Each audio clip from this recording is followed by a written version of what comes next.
എങ്കിൽ ഞങ്ങളുടെ വീട്ടിലെ കാര്യങ്ങൾ ഞങ്ങൾ നോക്കിക്കോളാം. ഓസിന്റെ ഭക്ഷണവും സുഖവാസവും എല്ലാം ആയപ്പോൾ നിലപറന്നു പോയി കാണും. അതെ, എനിക്ക് ആരുടെ ഔദാര്യം ആവശ്യമില്ല. ഓ, ഈ വീട് ഇവിടെ ഉള്ളവർ എന്റെ സ്വന്തമായിട്ട് കണ്ടതുകൊണ്ടാ ഞാൻ ഇവിടെ നിൽക്കുന്നത്. എന്നാലേ അങ്ങനെ ഒരു ചിന്ത വേണ്ട. ദേ അമ്മേ, ഇങ്ങനെയൊക്കെ പറഞ്ഞ് എന്നെ സങ്കടപ്പെടുത്തല്ലേ. ഞാൻ അമ്മയെ ഒഴിവാക്കുമെന്ന് അമ്മയ്ക്ക് തോന്നിയല്ലോ. കഷ്ടം. അയ്യോ മോളെ, അമ്മ അങ്ങനെയല്ല പറഞ്ഞേ. നീ വിഷമിക്കണ്ട. പിന്നെ ഇങ്ങനെ ഓരോന്നൊക്കെ പറഞ്ഞ ഞാൻ എങ്ങനെയാ വിഷമിക്കാതിരിക്കുന്നേ? പോട്ടെ പോട്ടെ മോളെ, സാരമില്ല. ആ, നീ ഞങ്ങളെ ഒഴിവാക്കിയല്ലോ എന്ന് ഓർത്തപ്പോ സങ്കടം കൊണ്ട് പറഞ്ഞതാ. അല്ലാതെ അമ്മയ്ക്ക് മോളോട് എന്ത് ദേഷ്യ? സത്യാണല്ലോ അല്ലേ ഈ പറഞ്ഞത്? അമ്മയ്ക്ക് ശരിക്കും എന്നോട് ദേഷ്യമൊന്നും ഇല്ലല്ലോ അല്ലേ? ഇല്ല മോളെ, നീയാണേ സത്യം. അത് മതി. അമ്മ അപ്പച്ചിയോടും കൂടി ഈ കാര്യം പറയണം കേട്ടോ.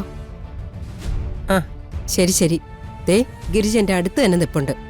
ഞാൻ പറഞ്ഞേക്കാം അവളോട്. എങ്കിൽ ശരി അമ്മേ, ഞാൻ കുറച്ച് തിരക്കില്ല, ഞാൻ വിളിച്ചോളാം. ആ ശരി മോളെ. ആ,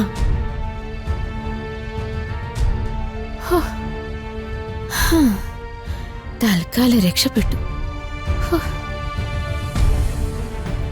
ഗിരിജെ, ഓഫീസിലുള്ളവർക്ക് വേണ്ടി മാത്രം നടത്തുന്ന ഒരു പാർട്ടി ആയതുകൊണ്ടാ നമ്മളെ വിളിക്കാത്തെന്ന് അഷി പറഞ്ഞേ. ഓഫീസിലുള്ളവര് മാത്രമല്ലല്ലോ, ഇന്ദ്രപ്രസ്ഥത്തിലുള്ളവരും ഇല്ലേ പാർട്ടിക്ക്. ആ കൂട്ടത്തിൽ നമ്മൾ ആ പാർട്ടിക്ക് പങ്കെടുത്താൽ എന്താ പ്രശ്നം? എനിക്കറിയില്ല ഗിരിജെ. ഇപ്പൊ അമ്മയ്ക്കും ദേവേട്ടനും ഒക്കെ നമ്മളെ കളിയാക്കാനുള്ള ഒരു ആയുധമില്ലേ? അതെ, അഷിക്ക് വേണമെങ്കിൽ നമ്മളോടൊരു വാക്ക് പറയായിരുന്നു. ഇതിപ്പോ നമ്മൾ അങ്ങോട്ട് ചോദിച്ചപ്പോഴല്ലേ അവൾ പാർട്ടിയുടെ കാര്യം പറഞ്ഞതുപോലും. കല്യാണം കഴിഞ്ഞപ്പോ അഷിക്ക് നല്ല മാറ്റം വന്ന് തുടങ്ങിയിട്ടുണ്ട് നാത്തുനെ. നിങ്ങൾ ഇങ്ങനെ വിഷമിക്കാൻ മാത്രം ഈ പാർട്ടി അത്ര വലിയ സംഭവമൊന്നും അല്ലല്ലോ. നിനക്കങ്ങനെ പറയാം. അല്ലെങ്കിൽ പെമ്മക്ക് കല്യാണം കഴിഞ്ഞ് കഴിയുമ്പോ സ്വന്തം വീട്ടുകാരോട് താല്പര്യം കുറയും. കഷ്ടപ്പെട്ട് വളർത്തിയ അച്ഛനും അമ്മയും കറിവേപ്പിലയാവും. അതെ, ഇവരോരോന്നൊക്കെ ചെയ്യുമ്പോഴേ നമ്മൾ അനുഭവിക്കുന്ന വിഷമം അറിയണമെങ്കിൽ ഇവര് നമ്മൾക്കൊപ്പം വളരണം. നമ്മുടെ പ്രായം എത്തുമ്പോഴേ അതൊക്കെ മനസ്സിലാവും. അഷി പാർട്ടിക്ക് വിളിക്കാത്തതിന് നിങ്ങൾ രണ്ടും കൂടി എന്നെ കൊല്ലുന്ന എന്തിനാ? നീയും നാളെ അവളെ പോലെ ആവാതിരിക്കാൻ വേണ്ടി. ശരി, സമ്മതിച്ചു. ഞാൻ എന്ത് പരിപാടി നടത്തിയാലും അമ്മയെ ആന്റിയെ ആദ്യം വിളിച്ചോളാം. എന്താ പോരെ? ഇപ്പൊ ഇതൊക്കെ പറയും. ഇതിനപ്പുറം പറഞ്ഞവളാ അഷി. അമ്മയില്ലാതെ അവൾക്ക് വേറെ ഒന്നുമില്ല എന്ന് പറഞ്ഞിട്ട് ഇപ്പൊ കണ്ടോ നമ്മളെ പാർട്ടിക്ക് വിളിക്കാത്തത് ന്യായീകരിക്കുന്നത്. ഓട്ടെ നാത്തുനെ, നമുക്ക് ക്ഷമിക്കാം. അതെ, ചിലപ്പോ അവള് പറഞ്ഞ പോലെ ഓഫീസിലെ ആളുകൾക്ക് വേണ്ടി മാത്രം നടത്തുന്ന പാർട്ടി ആയതുകൊണ്ടായിരിക്കും നമ്മളോട് പറയാൻ മറന്നത്. പിന്നെ അവൾ ഒറ്റയ്ക്ക് വേണമല്ലോ കാര്യങ്ങളൊക്കെ നോക്കാൻ. ആ ടെൻഷനില് നമ്മുടെ കാര്യം മറന്നുപോയി കാണും. നിങ്ങൾ രണ്ടുപേരും ഇത് തന്നെ തിരിച്ചു മറിച്ചു ആലോചിച്ചോണ്ടിരിക്കെ, ഞാൻ പോയി കിടക്കട്ടെ.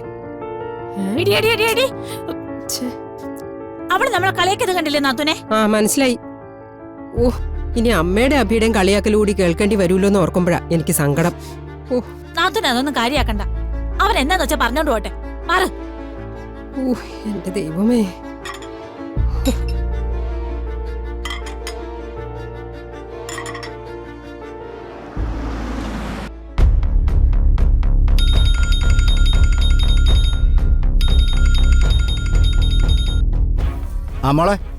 കുട്ടേട്ടാ, പോലീസ് സ്റ്റേഷനടുത്ത് ചായക്കട നടത്തിയിരുന്ന ആ ഗോപി ചേട്ടന്റെയും മോമന ചേച്ചിയുടെയും ഇപ്പോഴത്തെ താമസ സ്ഥലത്തിന്റെ ഡീറ്റെയിൽസ് കിട്ടിയിട്ടുണ്ട്. നമുക്ക് നാളെ അവിടെ വരെ ഒന്ന് പോണം. ഓക്കെ, ഞാൻ റെഡിയാ. എപ്പോ എവിടെ വരണമെന്ന് മാത്രം പറഞ്ഞാൽ മതി. രാവിലെ റെഡി ആയിക്കോ, ഞങ്ങൾ ഇറങ്ങുമ്പോ വിളിച്ചോളാം. എന്നിട്ട് എവിടെ വരണമെന്ന് പറയാം. ശരി മോളെ. ശരി കുട്ടേട്ടാ.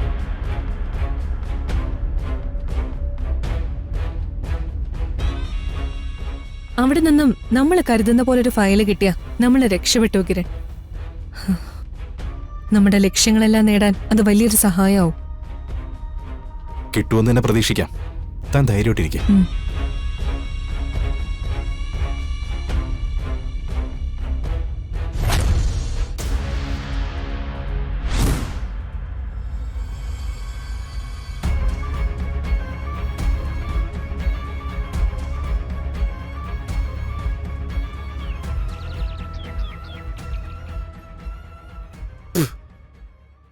എന്റെ കയ്യിലില്ല. നിങ്ങൾ എത്ര നിർബന്ധിച്ചാലും ഇല്ലാത്തത് ഞാൻ എങ്ങനെ തരാനാ? ഉം.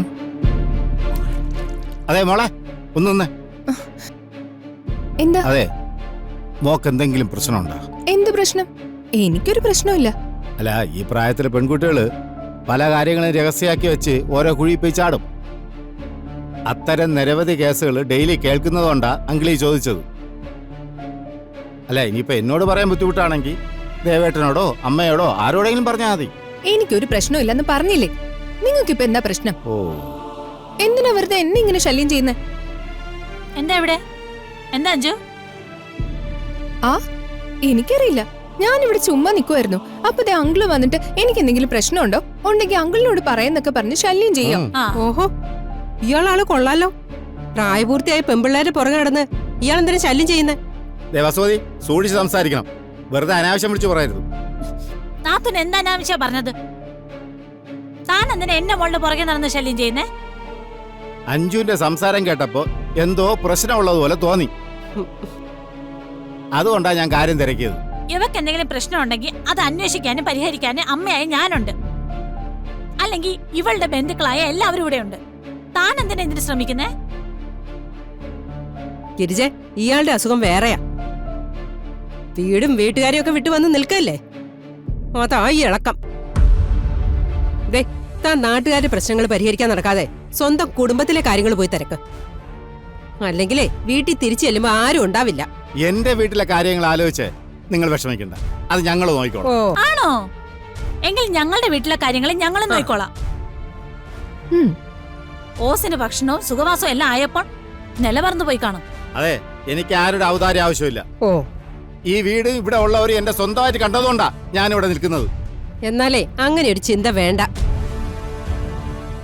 ഞങ്ങൾക്ക് ആവശ്യത്തിന് ബന്ധുക്കാരും സ്വന്തക്കാരും ഒക്കെ ഉണ്ട്. പുറമേക്കാരെ തൽക്കാലം വന്ന് ബന്ധുത്വം ചമയണ്ട. എന്താ എന്താ ഇവിടെ ബഹളം?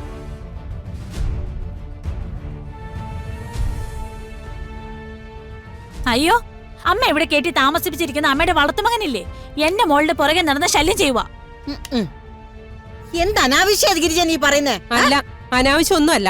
സംശയം ഉണ്ടെങ്കിൽ അങ്ങോട്ട് ചോദിച്ചു നോക്ക്. എന്താ ജു, ഇവർ ഈ പറയുന്നതിൽ വല്ല കാര്യമുണ്ടോ? ഞാൻ ഫോൺ ചെയ്തോണ്ടിരുന്നപ്പോ അങ്കിള് വന്ന് ഓരോന്നൊക്കെ ചോദിച്ച് ശല്യം ചെയ്യുവാ. അതാണോ കാര്യം? നീ ഒളിഞ്ഞും മറഞ്ഞും ഫോൺ ചെയ്ത് അത് ചോദിക്കാനുള്ള അവകാശം കുട്ടനുണ്ട്. അതുകൊണ്ടാ അവൻ അങ്ങനെ ചോദിച്ചത്. അതിനാണോ ഈ വിചാരണ? അമ്മയ്ക്ക് ഇയാൾ എന്ത് ചെയ്താൽ ഒരു പ്രശ്നമില്ലല്ലോ. വേണ്ടമേ, എനിക്ക് വേണ്ടി അമ്മ എവരോട് വഴക്കുണ്ടാക്കണ്ട. എവർക്ക് ആർക്കും താല്പര്യമില്ലെങ്കിൽ ഞാൻ ഇവിടെ നിൽക്കുന്നില്ല. ഞാൻ പോയിക്കോളാം. നീ ഒരിടത്തും പോകുന്നില്ല. അല്ലെങ്കിൽ നീ എന്തിനാ പോന്നേ? കുട്ടന്റെ ഭാഗത്തുനിന്ന് ഒരു തെറ്റും ഉണ്ടാവില്ലെന്ന് ഞങ്ങൾക്കറിയാം. ഓ, അപ്പോ ഞങ്ങളുടെ വാക്കിന് ഈ വീട്ടിൽ യാതൊരു വിലയില്ലേ? നിങ്ങൾക്ക് വില തരേണ്ട കാര്യത്തിനെല്ലാം വില തന്നിട്ടുണ്ട്. ഓ, നീയും ഇവളും കാണിക്കുന്ന വിവരക്കേടിന് കൂടെ നിൽക്കാൻ ഞങ്ങളെ കൊണ്ട് പറ്റില്ല.